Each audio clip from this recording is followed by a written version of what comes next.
அஸ்ஸலாமு அலைக்கும் வரஹ்மத்துல்லாஹி வபரகாத்துஹு. நான் உங்களோட அம்சான் சலீம். என் வீடியோ எல்லாரும் அல்ஹம்துலில்லா பார்க்குறாங்க. அல்ஹம்துலில்லா. அதே மாதிரி என் சேனலை சப்ஸ்கிரைப் பண்ணுங்கள், லைக் பண்ணுங்கள், எனக்கு சப்போர்ட் பண்ணுங்கள். இன்றைக்கி நான் எடுத்துக்கொண்ட விஷயம் கொஞ்சம் வித்தியாசமான ஒரு விஷயம் தான் எடுத்துக்கிறேன். அது என்னென்னா வேர்ல்ட் ஹெவிவெயிட் பாக்ஸிங் சாம்பியன்ஷிப் பற்றி தான் நான் பேச போகிறேன். இது எங்கே வச்சுக்கிறாங்கன்னா சவுதி அரேபியாவில் ரியாதில் தான் வச்சுக்கிறாங்க. இது சரியாக வச்ச டேட் மே 18 வச்சுக்கினாங்க. இந்த மெச்சை உலக பாக்ஸிங் ரசிகர்கள் எல்லாரும் மிச்சம் ஆவலாக பார்த்துக்கணும். இந்த பாக்ஸிங் மேட்சை தான் இது இருக்குது. இதில் நீங்கள் பார்த்தீங்கன்னா மிச்சம் செலிபிரிட்டிஸ் இந்த பாக்ஸிங் மேட்சை பார்க்குறதுக்கு வந்திருந்தாங்க. உலக அளவில் பிரசித்தி பெற்ற பிரபலங்கள், ஸ்போர்ட்ஸ்மேன், நடிகர்கள் எல்லாரும் இந்த பாக்ஸிங் மேட்சை பார்க்க வந்திருந்தாங்க. இந்த பாக்ஸிங் மேட்சை பார்த்தீங்கன்னா யார் இந்த பாக்ஸிங் மேட்ச்சில் சண்டையிடுறாங்கன்னா அலெக்சாண்டர் ஊசிக் என்றவரும் டைசன் ஃபியூரி என்றவர் தான் இந்த பாக்ஸிங் மேட்ச்சில் சண்டையிடுறாங்க. இந்த மேட்ச் முடிச்சுட்டு ரிசல்ட்ஸும் வந்துட்டு இன்ஷால்லா நாங்கள் ஃபெஸ்ட்டுக்கு இந்த டைசன் ஃபியூரி யார், இந்த அலெக்சாண்டர் உசிக் யாருன்னு பார்ப்போம். ஏன்னா இவங்க 2 பேரை வச்சு தான் பெரிய பிஸ்னஸும் நடந்துக்குது. ரியாதில் இவங்க 2 பேரை வச்சு ப்ரொமோஷன், மற்றது இன்வெஸ்ட்மெண்ட்ஸ் எல்லாம் இவங்க வச்சு நடந்துக்குது. அப்படி நடக்கிறதுக்கு இவங்க 2 பேருடைய பெருமதி என்ன, இவங்க என்ன அப்படி ஃபேமஸ் என்று பார்க்க போகிறோம். ஃபஸ்ட்டு நாங்கள் பார்க்க போகிறது டைசன் ஃபியூரியை பற்றி. டைசன் ஃபியூரிக்கு 35 வயசு ஆகுது. இவர் பிறந்த நாடு இங்கிலாண்டில் பிறந்தார். மென்செஸ்டர் என்ன நகரத்தில் இவர் பிறந்தார். இவர் பார்த்தீங்கன்னா இவருடைய ஃபேமிலியை பாக்ஸிங் ஃபேமிலி. உதாரணத்துக்கு நீங்கள் பார்த்தீங்கன்னா இவருடைய வாப்பா ஜான் ஃபியூரி. இவர் 1980 பாக்ஸிங் விளையாடின ஒருத்தர் தான். மைக் டைசன் காலத்தில் பாக்ஸிங் விளையாடினவர். அதே மாதிரி இவருடைய தம்பி டாம் ஃபியூரி. இவர் தற்காலத்தில் விளையாடி கொண்டிருக்கிறார். டாம் ஃபியூரி யாருன்னா ஜேக் போலோட மெச் போச்சு. ஜேக் போல்ன்றது மைக் டைசனோட மெச் பேசிக்கிறார் கிட்டத்தில். அவர் தான் அவரோட மெச் விளையாடி ஜேக் போல தோக்கடிச்சவர் தான் டாம் ஃபியூரி. அடுத்து நீங்கள் பார்த்தீங்கன்னா இவர் இவருடைய கெரியரை நீங்கள் எடுத்து பார்த்தீங்கன்னா இவர் கெரியர் 35 மேட்ச் விளையாடிக்கிறாரு. இப்போக்கு அதில் 34 மேட்ச் வெற்றிக்கிறாரு. ஒரு மேட்ச் தான் ட்ரோ ஆகிக்குது. இந்த வரைக்கும் இவர் தோல்வியை சந்திச்சதே இல்லை. சரியா? அதே மாதிரி இவர் சின்னத்திலிருந்தே பாக்ஸிங்கில் ஆர்வம் காட்டிக்கிறார். 10 வயசில் பாக்ஸிங்கில் ஆர்வம் காட்டி சேர்ந்து இவர் ப்ரொஃபஷனல் பாக்ஸராகவே ஆகிக்கிறார்.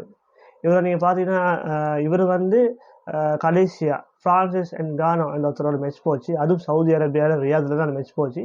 அதில் மாபெரும் வெற்றி அடைஞ்சி சாம்பியன்ஷிப்பை தக்க வச்சார். இந்த சாம்பியன்ஷிப்பை அப்படி தக்க வச்சார். அதே மாதிரி நீங்கள் பார்த்தீங்கன்னா அந்த மேட்ச்சில் நீங்கள் பார்த்தீங்கன்னா அந்த மேட்ச்சில் டைசன் ஃபியூரியை கோச் பண்ணது ஒரு வாப்பா ஜான் ஃபியூரி. அதே மாதிரி ஃப்ரான்சிஸ் அண்ட் கானோ கோச் பண்ண மைக் டைசன் கோச் பண்ணார். ஒரு கான்ஃபரன்ஸ் போச்சு. அந்த கான்ஃபரன்ஸில் இங்கிட்டு ஜான் ஃபியூரி, இங்கிட்டு மைக் டைசன் 2 பேருக்கு ஒரு வாக்குவாதம், ஒரு முத்தப்பட ஒரு இதாக சொல்லுவார். வாடா விட்டுக்கொள்வோம் 2 பேர் இந்த ஸ்டேஜ்லேயே. அந்த அளவுக்கு ஒரு சுவாரஸ்யமான நிகழ்வு தான் போன மேட்ச்சில் நடந்துச்சு. அப்புறம் Tyson Fury versus Francis Ngannou மேட்சை பார்க்க வந்தவர் தான் அலெக்சாண்டர் உசிக் என்றவர். இப்போ அந்த இடத்துல அந்த சம்மந்தப்பட்ட தரப்பெல்லாம் பேசி தான் இந்த எக்ரிமெண்ட்டை போட வச்சு இந்த மேட்சை என்ன செஞ்சாங்க, ஆர்கனைஸ் பண்ணியிருந்தாங்க. இந்த டைசன் ஃபியூரி விசேஷமான ஒரு விஷயம் என்னன்னா ஸ்கில் என்னென்னா இவர் மிச்சம் எதிர்த்தரப்பு இவரை தாக்குவாங்க. தாக்கி பஞ்ச் பண்ண நேரம் சிலவங்க நினைப்பாங்க இவர் டேக்கே ஆவார், அதாவது நொக் அவுட்டில் இவர் தோற்றுடுவார். ஆனால் அந்த மெச் இப்படி நினைக்கிற எல்லாருமே பார்த்த மெச் எல்லாம் இவர் வெற்றிக்கிறார். எலும்பி அடித்து வெற்றின மெச் தான் இவர் கூட.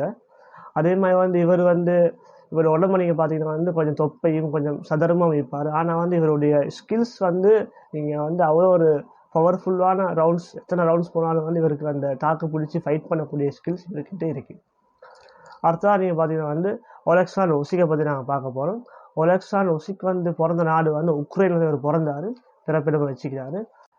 இவருடைய பிறந்த நகரம் எங்கன்னா கிரீமியன் என்ற நகரத்தில் பிறந்தார். இவருக்கு 37 வயசு ஆகுது.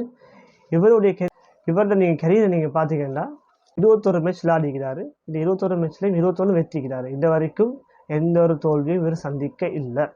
அதை சுற்றி இந்த 2 பேரை நீங்கள் எடுத்துக்கொண்டு பார்த்தீங்கன்னா இந்த 2 பேரும் தோல்வியை சந்தித்ததே இல்லை. டைசன் ஃபியூரிங்கிட்டு அலெக்சாண்டர் உசிக். அதை சுற்றி உலக பாக்ஸிங் ரசிகர்கள்லாம் மிச்சம் ஆவலாக இந்த மேட்சை பார்க்க இருந்தாங்க. இந்த அலெக்சாண்டர் உசிக் என்னென்னா ஃபஸ்ட்டுக்கு ஒரு ஃபுட்பால் பிளேயர், ஃபுட்பால் தான் விளையாடிக்கொண்டு இருந்தார்.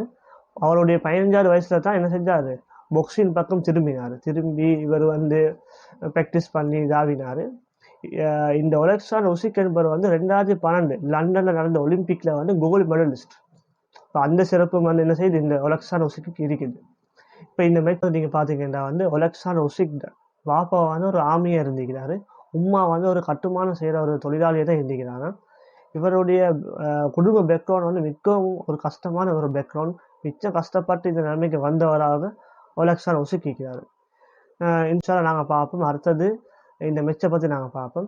இந்த மெச்சை எடுத்துக்கொண்டா வந்து இந்த உலக ரசிகர் எல்லாரும் ஆவலாக பார்த்துக்கொண்டு இந்த மெச் தான். இந்த மெச் வந்து சரியாக சவுதி நேரப்படி 9:05 சரியாக இரவு 9:05 என்ன செஞ்சு ஸ்டார்ட் ஆகிடுச்சு. இந்த மெச்சை நீங்கள் பார்த்தீங்கன்னா வந்து 1வது 2வது ரவுண்டில் வந்து சரிசமனாக தான் 2 பேரும் ஃபைட் பண்ணுறாங்க. 3வது 4வது ரவுண்ட் வந்து ஒலெக்சாண்டர் உசிக் முன்னணி வைக்கிறாரு. அப்புறம் 5வது 6வது வந்து டைசன் ஃபியூரி முன்னணி வைக்கிறாரு. 7வது வந்து சரிசமனாக போகுது. 8, 9 தான் இந்த மெச்சே மாற்றுது. இந்த மெச்சை நீங்கள் இந்த பார்த்துனா விலகும். இந்த 8வது 9 ரவுண்ட் தான் வந்து இந்த மெச்சை மாற்றுற ரவுண்டாக இருக்குது. டைசன் ஃபியூரி மிச்சம் டயர்ட் ஆகுறாரு. இந்த ஒலெக்சாண்டர் உசிக் வந்து என்ன செய்கிறாரு, மிச்சம் இவர் வந்து பஞ்ச் பண்ணி இவரை டயர்ட் பண்ணுறாரு. இதில் தான் வந்து ஒலெக்சாண்டர் உசிக்கு வந்து மிச்சமே பயிற்சி கிடைக்கிற ஒரு ரவுண்டாக வந்து 9வது ரவுண்டாக நாங்கள் பார்க்கிறோம். 10-11 சரிசமனாக போனதுக்கும் 12வது ரவுண்ட் வந்து உசிக் மரோ வந்து முன்னிலையில் வைக்கிறாரு. கடைசியில் வந்து இந்த மெச்செல்லாம் முடிஞ்ச போது ஜட்ஜஸ் நடுவர்கள் எல்லாம் வந்து ஒரு தீர்மானம் ஒன்று வெளியிட்டாங்க. இந்த நடுவர்களை வந்து 5 நடுவர்கள் இந்த மெச்சில் இருந்தாங்க. இந்த 5 நடுவர்களை வந்து 2 பேர் வந்து விளைவிட்டாங்க. அந்த தொடரில் விளைவி 3 ஜட்ஜஸ் தான் வந்து இந்த இதுக்கான தீர்ப்பை வந்து வழங்குறாங்க. அந்த நடுவர்கள் தீர்ப்பு கொடுத்தாங்க. அந்த நடுவர்களோட பேரோடு நாங்கள் பார்ப்போம் யாராவது தீர்ப்பு கொடுத்தாங்க. Manual Oliver 115க்கு 113. உசிக்கா வந்து அவர் வந்து என்ன செஞ்சார், 115 கொடுத்தாரு உசிக்கு. மைக் ஃபிட்ஸ் ஜெரால்ட் வந்து 114க்கு 115. அதுலேயே வந்து முன்னிலையில் வகிச்சது வந்து உசிக் தான். 115 மார்க்ஸை வந்து அவருக்கு கொடுத்தாரு. நெட்லாஃபின் வந்தவர் வந்து 114க்கு 113. இதை வந்து டைசன் ஃபியூரி வந்து முன்னிலையில் இருந்தார். இந்த ஜட்ஜஸ் அடிப்படையில் நீங்கள் பார்த்தீங்கன்னா வந்து ஜட்ஜஸ் வந்து 3 ஜட்ஜஸ் இருந்தாங்க. அந்த 3 ஜட்ஜஸில் 2 ஜட்ஜஸ் வந்து அதிகமாக புள்ளிகள் கொடுத்தது வந்து இந்த ஒலெக்சாண்டர் உசிக்கு தான் புள்ளிகள் வந்து அதிகமாக கொடுத்தாங்க. இதன் அடிப்படையில் வந்து புதிய வேர்ல்ட் ஹெவிவெயிட் பாக்ஸிங் சாம்பியன்ஷிப் பட்டத்தை வந்து ஒலெக்சாண்டர் உசிக் வந்து கைப்பற்றினார். இது போல வந்து பல பிரபலங்களை வந்து அவருக்கு என்ன செஞ்ச வாழ்த்து தெரிவித்தாங்க.